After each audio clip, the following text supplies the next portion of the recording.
శ్రీకరము పరమ పవిత్రము అయిన నైమిషరణ్యంలో శౌనకాది మహామునులందరూ సమావేశమై ఉండగా సకల పురాణవేత్త అయిన సూత మహర్షి మునులవారు ధర్మ సందేహాలను తీరుస్తున్నారు.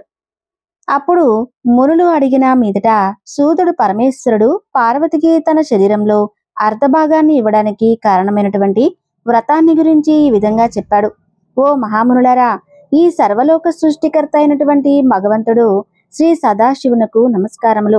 స్త్రీలకు సర్వ సౌభాగ్యాన్ని, భర్త యొక్క గౌరవ అనురాగాలను, సర్వ సంపదలను ఇచ్చే కేదారేశ్వర వ్రతం అని మహావ్రతాన్ని మీకు వినిపిస్తాను.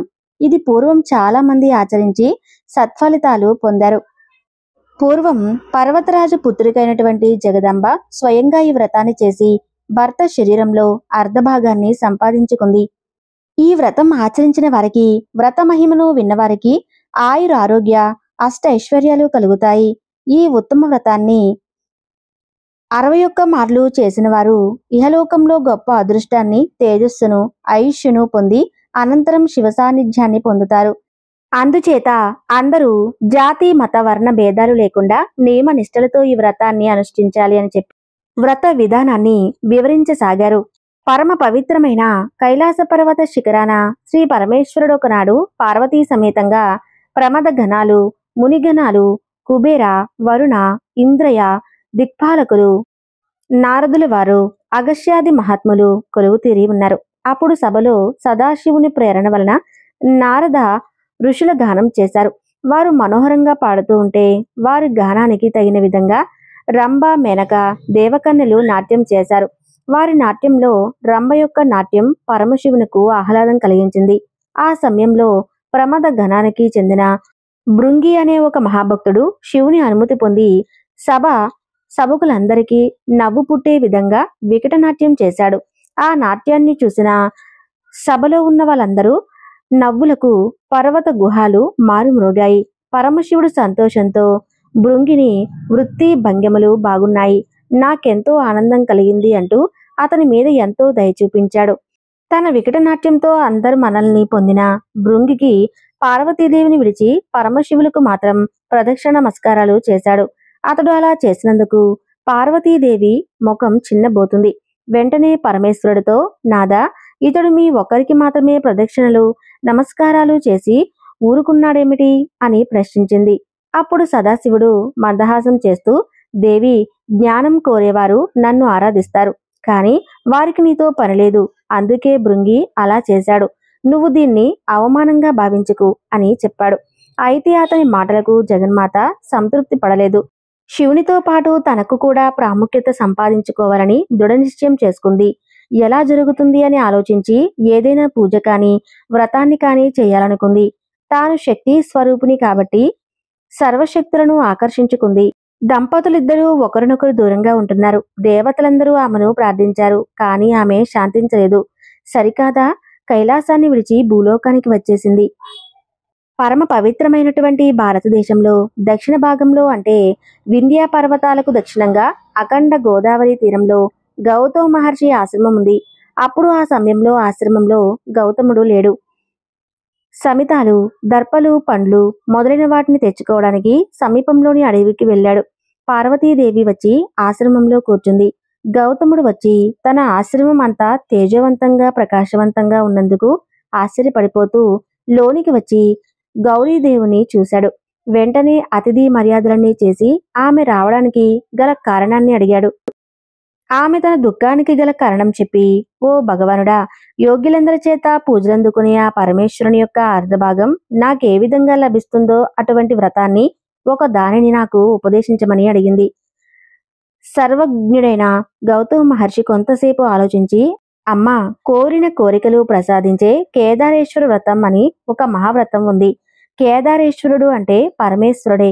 అతన్ని ఉద్దేశించి ఆ వ్రతం ఆచరించు, నీ కోరిక నెరవేరుతుంది అనగానే ఆమె, మహాత్మా, ఆ వ్రతం చేసే విధానాన్ని నాకు వివరంగా చెప్పండి అని అడిగింది.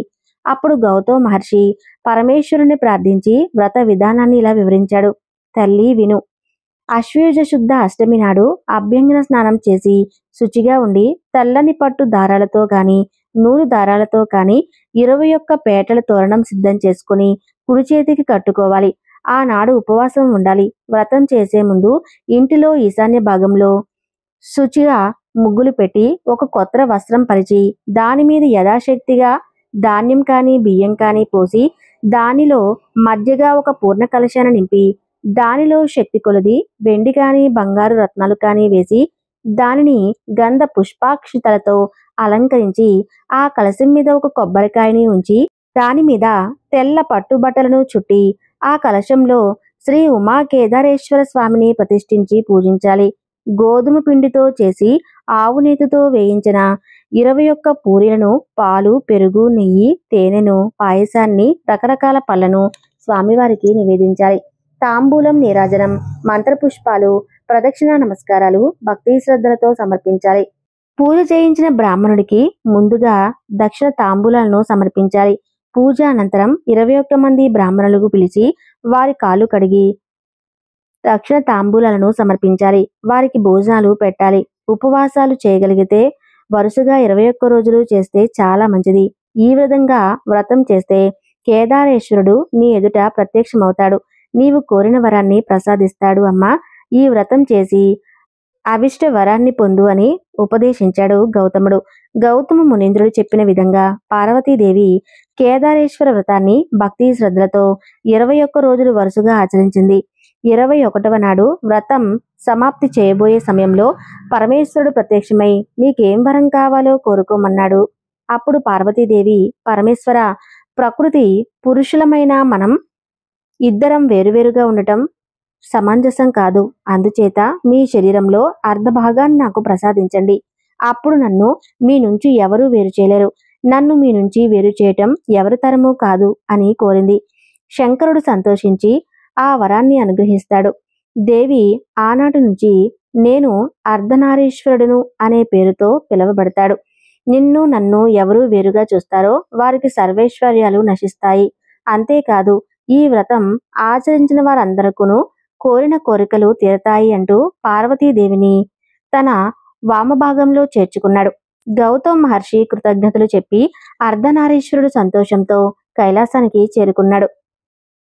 శివభక్తుడైన చిత్రాంగతుడిని గంధర్వుడు ఈ వ్రతాన్ని ప్రచారం చేయాలని ససంకల్పంతో నందీశ్వరుని అనుగ్రహం పొంది ఉజ్జయిని నగరం చేరుకుని దేశపురాజు అయినటువంటి వజ్రదంతునికి ఈ వ్రత మహిమను విధి విధానాన్ని చెప్పి అతని చేత ఈ వ్రతం చేయించాడు. వ్రత ప్రభావం వల్ల రాజు చక్రవర్తి అయినాడు. తన రాజ్యంలోని ప్రజలందరూ ఈ వ్రతాన్ని చేసి సర్వకార్యార్థి సిద్ధిని పొందాలని చాటించారు. అందరూ ఈ వ్రతం ఆచరించి ఈశ్వరుని అనుగ్రహం వల్ల సంపన్నులయ్యారు. ఆ నగరంలో పేద కోమటి ఉన్నాడు. అతడికి 2 కుమార్తెలు. వారు ఈ వ్రతం చేస్తాము అనుమతించమని తండ్రిని అడిగారు. అతడు నేను పేదవాడిని కనుక వ్రతం ఖర్చులు భరించలేనన్నాడు. ఆ కన్యలు అన్నీ తామే సమకూర్చుకుంటామని అనుమతి ఇస్తే చాలని తండ్రిని కోరారు. ఆయన అనుమతించాడు. వారిద్దరూ ఒక మర్రి చెట్టు కింద కూర్చొని వ్రతం చేయటం ప్రారంభించారు. ఏ వస్తువు కావాలంటే అది చేతిలోకి వచ్చింది. అదే ఆ పరమేశ్వరుని దయ అనుకుంటూ వ్రతం పూర్తి చేశారు. వ్రత ప్రభావం వల్ల పరమేశ్వరుని అనుగ్రహంతో వారు మంచి రూపాన్ని, దీర్ఘాయువును, తరగిపోని సిరి సంపదలను పొందారు. వారిలో పెద్దమ్మాయి పుణ్యవతిని ఉజ్జయిని మహారాజు, చిన్నమ్మాయిని భాగ్యవతిని చోళదేశపు రాజు వివాహం చేసుకున్నారు. ఈ కుమార్తెల మూలంగా వారి తండ్రి కూడా భాగ్యవంతుడయ్యాడు. కొంతకాలానికి చిన్నమ్మాయి భాగ్యవతి ధనమదంతో కేదారేశ్వర వ్రతాన్ని మధ్యలో మానివేసింది. అందువల్ల ఆమెను, ఆమె కుమారుడిని చోళరాజు అకారణంగా అవమానించి ఇంటి నుంచి తరిమివేస్తాడు. ఆమె చేసేదేమీ లేక అడవుల వెంట తిరుగుతూ ఒక బోయవాని ఇంట తలదాచుకుని కుమారునితో పుణ్యవతి విషయం చెప్పి ఉజ్జయిని నగరానికి పంపి నీ పెద్ద తల్లిని అడిగి ధనం తెమ్మని పంపింది. అతడు పుణ్యవతి దగ్గరికి వెళ్లి తమ పరిస్థితి చెప్పి ధన సహాయం చేయమని కోరాడు. అంతా విని ఆమె బాధపడి బాలుడు అడిగిన విధంగా ధనం ఇచ్చి పంపింది. మధ్యలో దొంగలు ఆ ధనాన్ని దోచుకుపోయారు. బాలుడు మళ్లీ వెనక్కి వెళ్లి పెద్ద తల్లితో ధనం పోయిందని ఏడ్చాడు. ఆమె మళ్లీ ధనం ఇచ్చి పంపింది. రెండవసారి కూడా ఆ ధనం దొంగల పాలు అయింది. పిల్లవాడు ఏడుస్తుండగా ఆ బాలుడి విచారానికి జాలిపడి ఆకాశంలో నుంచి కేదారేశ్వరుడు, నాయనా, నా వ్రతాన్ని ఉల్లంఘించిన వారికి ధన ధాన్యాలు భాగ్యాలు పొందే అర్హత ఉండదు అన్నాడు.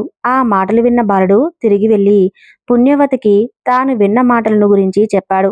అప్పుడు ఆమె ఆ బాలుడు చేత ఆ వ్రతం చేయించి మీ అమ్మను కూడా ఈ వ్రతం చేయమని చెప్పు అని చెప్పి ధనాన్ని ఇచ్చి పంపించింది. అతనికి మార్గమధ్యలో పూర్వం 2 సార్లు పోగొట్టుకున్న ధనం కూడా కనిపించింది.